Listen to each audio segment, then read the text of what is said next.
packaging choices in the supply chain. For joining us today to speak about that, Philip Akhzar, founder and CEO of Arka. Philip, it's great to see you once again. Welcome. Thanks, Russ. Philip, I think when we start looking at consumer expectations around there, particularly around the issue of sustainability, clearly that's got to have some kind of impact in the world of packaging. So, if that assumption is correct, walk us through there. What's going on there? Absolutely. There's a lot of decisions out there, right? With the classic decision being a cardboard box. And the good thing about a cardboard box is it's recyclable. Some are recycled. You can throw it away. You can recycle it without any guilt. There seems to be a bit of greenwashing in the industry, and we want to be able to be an authority on this space and say, yes, compostable packaging is nice, but that's going to require your end user or the merchant's customer to be able to dispose of that compostable material responsibly. And that's where things can get a little bit tricky. Even today at Manifest, we had our coffee cups that they give out. The coffee cup's paper, the top is compostable, but we only have trash bins and recycling bins. Where does that compostable top go? It goes in the trash or it goes in the recycle bin, neither of which are supposed to be where it ends up. And that's a perfect analogy of exactly what merchants are doing. They're just going to throw it away. So if you have things like cardboard or PCR material, post-consumer recycled, which we try to push as a result of a poly bag substitute, use a PCR poly bag, it can end up in landfill. And that's actually where it's supposed to end up, because you are essentially paying with your dollars and voting for the recycled process that material went through and is now being done being recycled and can end up in landfill. So I would say talk to your packaging provider about making the right choice versus just what's fashionable and what's hot. Philip, I think everybody has experienced it sometime or another, receiving a package from Amazon or whomever, and they open it up, and the small thing they ordered is in this rather large package. Sure. I guess the question is, what are brands doing to try to minimize the excess space in the packaging? So walk us through there. What's the status of that right now? Yeah, that's a great question. And it happens to everyone, right? Like I've bought something from Amazon and get something tiny in a box that's way too big. Um, it comes down to communication. So sometimes they don't have a choice, meaning they select a 3PL to do their pick, pack, and ship for the inventory that they send to that 3PL, who's responsible for fulfilling orders that come through that merchant's store. In some cases, they have custom packaging. So if they find a custom packaging provider, they can have the discussion with them to say, I'm trying to, make this as eco-friendly as possible, minimize the amount of excess space that's inside the package for my product. In other cases, they don't really have a choice. They just pick the 3PL. The 3PL, they make the call on what, brown box or poly mailer they pull from that they service for a bunch of different merchants that are under that warehouse. So long story short, communication. So just speak to your 3PL, speak to your packaging provider, let them know it's something that's important to you. It's going to end up costing you less because there's physically less material. That's why it's important to you. Right. And then it's going to end up costing you less on the transportation side, because although a 9 by 9 by 9 box is cheaper to buy than a 12 by 12 by 12 box, it's way cheaper to ship. And that's where your costs really can come down. I don't think we can have a conversation today about supply chain or logistics without talking about artificial intelligence. Just absolutely top of mind Sure. for so many folks. So in this space, AI-driven strategies must be something going on there that's optimizing or looking to optimize the cartonization industry. Sure. So walk us through that. Just what's happening there.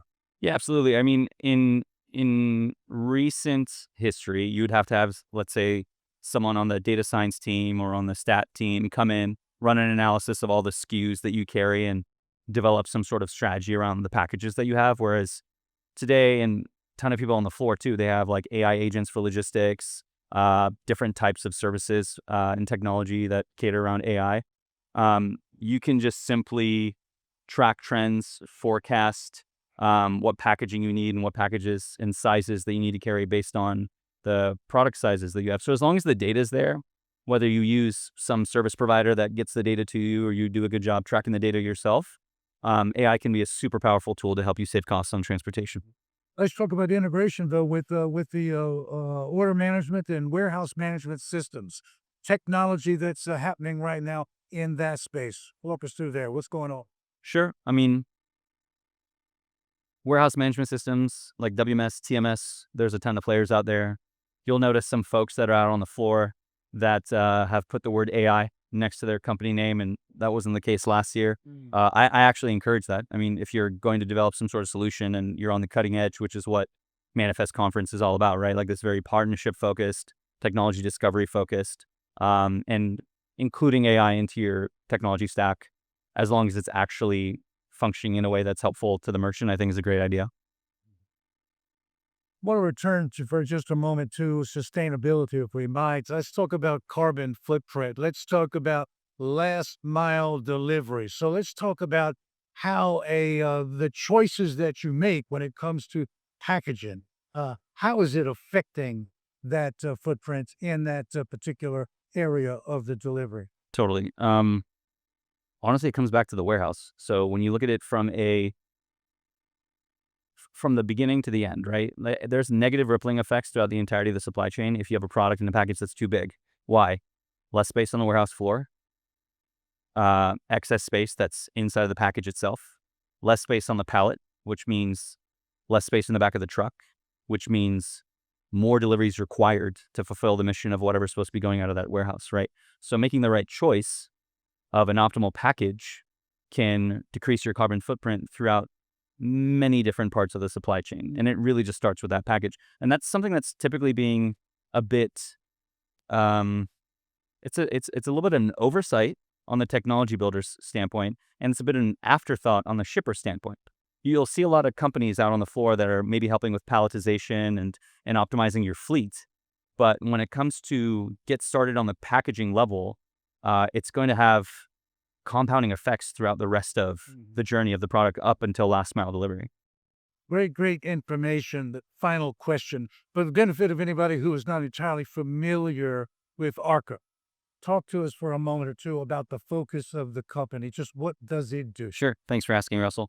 So on the SMB side, think Vistaprint or Moo.com for packaging. You can go to our website, design and order a package as simply as you would design and order a business card online. On the enterprise side, which is what a lot of Manifest is about, we help warehouses ship less air. So as we were talking about previously, getting a product from Amazon comes in a box that's too big. We help decipher the package sizes that a warehouse has based on the product sizes that they're responsible for shipping. So cartonization solutions, many warehouses have that. Many technology companies out here have their own cartonization solution.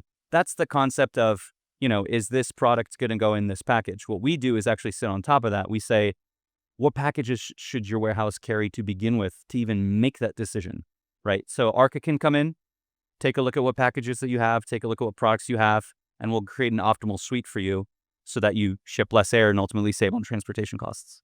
Right choices with the ripple effect, the beneficial ripple effect of making the right choices in your packager. Absolutely. Great information. Cove, I know you're busy here at the Manifest, but you found time to speak with us. Thank you for having me. Very much. Yep. Thanks for having me, Russell. Appreciate it.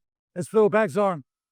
He's speaking with us today about optimizing, making the right choices in your packaging decisions in your supply chain. Thanks for watching.